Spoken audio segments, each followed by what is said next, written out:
అది కూడా alkyl hydroxy methyl phenol.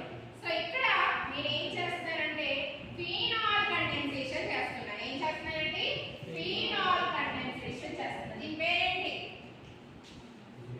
దీని పేరేంటి? ఫినాల్. ఓకే, ఇక్కడ ఏముంటాయి? హైడ్రోజన్. హైడ్రోజన్. ఇక్కడ హైడ్రోజన్